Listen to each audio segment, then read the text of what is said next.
I'm Vanessa Croy with KENS 5's News Now. Two men are shot after a fight overnight on the west side.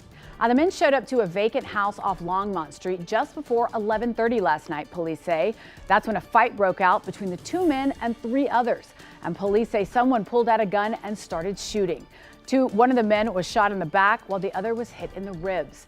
The two managed to drive to a nearby ER off Petrenko Road for help, but at this hour, we're still working to learn their conditions. The three others involved in the fight took off after the gunfire and are still on the run this morning. Happening today, Brad Simpson is set to appear in a San Antonio courtroom 2 months after his wife Suzanne was last seen.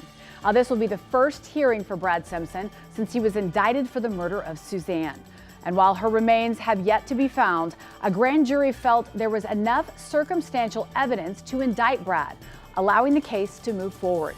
The indictment doesn't state how Suzanne was killed, only that Brad is suspected of causing her death. But in one of those indictments, Brad is accused of hiding a motorized saw.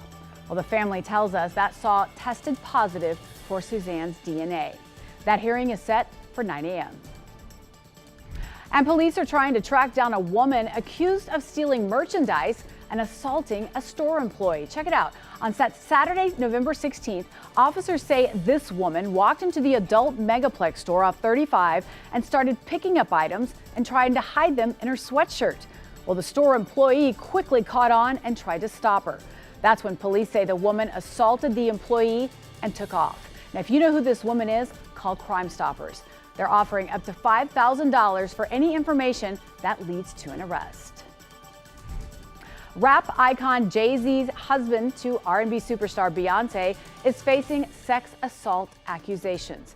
A lawsuit filed by Houston attorney Tony Busby in October was amended last night to add Jay-Z, whose real name is Sean Carter, as a defendant.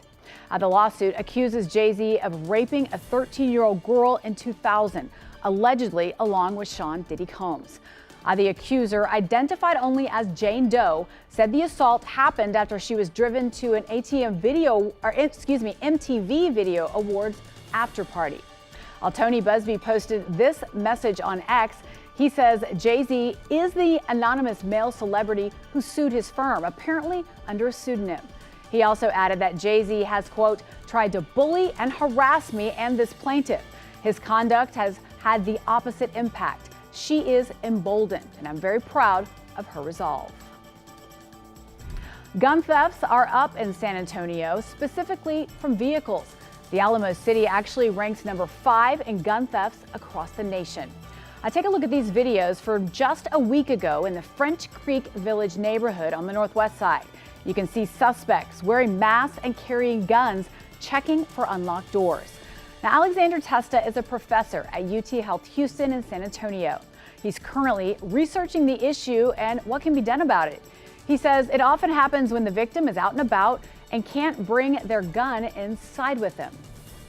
San Antonio is one of the leading cities for firearm thefts from automobiles, such as you end up at a bar, it's an alcohol serving establishment, can't have a firearm in there. There's a higher rate of theft in major shopping centers like La Cantera and the Rim and downtown, near outside hotels and bars. These kind of thefts also tend to increase right now around the holidays. And nearly 20,000 people ran in the Rock and Roll Running Series over the weekend. It closed out Sunday with a marathon and half marathon. And we want to send a big shout out to our KENS 5's employees who ran yesterday morning. Our 10 p.m. producer, Jacob Rodriguez, ran the full marathon, all 26.2 miles. He says he ran it in 4 hours and 39 minutes, and it was his very first marathon. Go, Jacob! And we want to give a shout out to our reporter, Meredith Haas. There she is running the half marathon. And we just want to send a big shout out to both of them, all the hard work you put in. Congratulations, guys. And that's KENS 5's News Now. Thanks so much for joining us. And remember, if you're in front of your TV, be sure to join us on KENS 5 Monday through Friday, 4:30 to 7 a.m. And thanks for following us online. I'm Vanessa Croy. See you tomorrow.